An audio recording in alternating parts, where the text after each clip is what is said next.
Imagine waking up before sunrise, not to the sound of cars but to the echo of footsteps on stone streets, the distant rumble of wooden wheels, and the rising murmur of a million human voices. You open your eyes inside a cramped apartment 5 stories above the ground. The building creaks, smoke drifts through the window. Somewhere below, vendors are already shouting prices. A donkey brays, a child cries. Metal strikes metal in a nearby workshop. This is not the modern world. This is ancient Rome, the first megacity in human history. Long before New York, long before London, long before any modern skyline pierced the clouds, Rome had already done something extraordinary. It gathered over 1 million people into a single urban organism, a living, breathing machine of stone, water, power, and ambition. But Rome did not begin this way. It began as a small settlement beside the Tiber River, a cluster of huts built on 7 hills. According to legend, it was founded by Romulus, a warrior raised by a she-wolf. Myth or memory, the story reflected something important. Rome believed it was destined for greatness. Over centuries, that belief became reality. As the Roman Republic conquered its neighbors, wealth poured into the city. War brought territory, territory brought taxes. Taxes brought unimaginable riches. Grain ships arrived daily from Egypt. Precious metals flowed from Spain. Marble was carved from Greek quarries and transported across the sea. Slaves from conquered lands filled the streets, and as the empire expanded, so did its capital. By the time Augustus rose to power, Rome had transformed from a powerful city into the beating heart of a vast empire stretching from Britain to North Africa, from Spain to the Middle East. Augustus understood something critical. If Rome was to rule the world, it had to look like it ruled the world. He rebuilt it in stone and marble. Temples rose, forms expanded. Monuments towered over the skyline. He famously claimed he found Rome a city of brick and left it a city of marble. But marble alone does not make a megacity. Infrastructure does. Imagine the challenge: feeding, hydrating, and managing 1 million people without electricity, engines, or modern machinery. Rome solved it with engineering genius. Massive aqueducts stretched across valleys and hills, carrying fresh water from distant mountains directly into the city.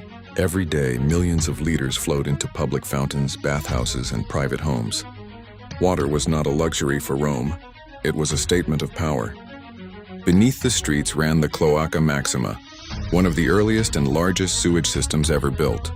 Waste did not simply rot in the streets. It was carried away, managed. Controlled stone-paved roads organized the chaos. Traffic laws even existed. During the day, certain vehicles were restricted to reduce congestion. Yes, traffic control in ancient times. But Rome was not clean and perfect. It was loud, dirty, overcrowded. Most citizens lived in insulae, tall apartment blocks built quickly and cheaply to house the growing population. Some reached 5 or 6 stories high.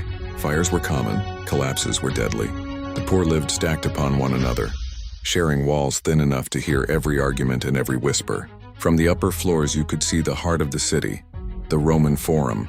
There, politics, religion, and commerce collided.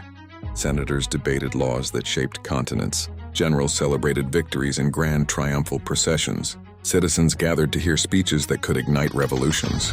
Power lived in Rome, real power. And yet, Rome understood something even modern cities rely on today. People must be entertained.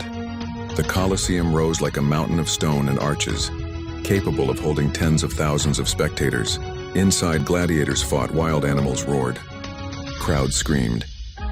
Nearby, the Circus Maximus stretched across the valley, hosting chariot races watched by more than 100,000 people at once. Imagine the noise, the dust, the tension as horses thundered past in a blur of speed. Bread and circuses, free grain kept stomachs full. Spectacle kept minds distracted. Rome mastered mass psychology long before the term existed. But underneath the glory, cracks were forming. A city of 1 million depended on constant imports.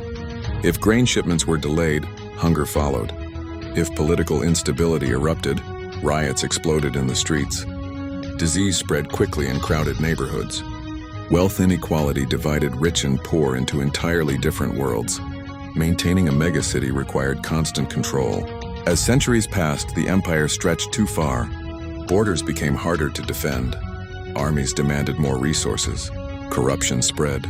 Emperors rose and fell with alarming speed. And when external pressures increased, invasions, economic decline, internal conflict, Rome's massive urban system became fragile. In 476 AD, the Western Roman Empire fell. The population of Rome shrank dramatically. Buildings decayed, aqueducts broke. The megacity that once ruled the world became a shadow of itself. But here is the remarkable truth. The idea of Rome never died. Modern cities still follow its blueprint. Public infrastructure, apartment living, organized streets, government administration, stadium culture, mass entertainment, urban planning, all of it echoes Rome. When you walk through a modern capital city, when you sit in a stadium with tens of thousands of people, when water flows from a tap in a crowded metropolis, you are witnessing the legacy of an idea born over 2,000 years ago. Rome proved something humanity had never proven before, that a city could gather over 1 million souls, feed them, govern them, entertain them, and make them believe they were living at the center of the world. Ancient Rome was not just large. It was modern before modernity existed.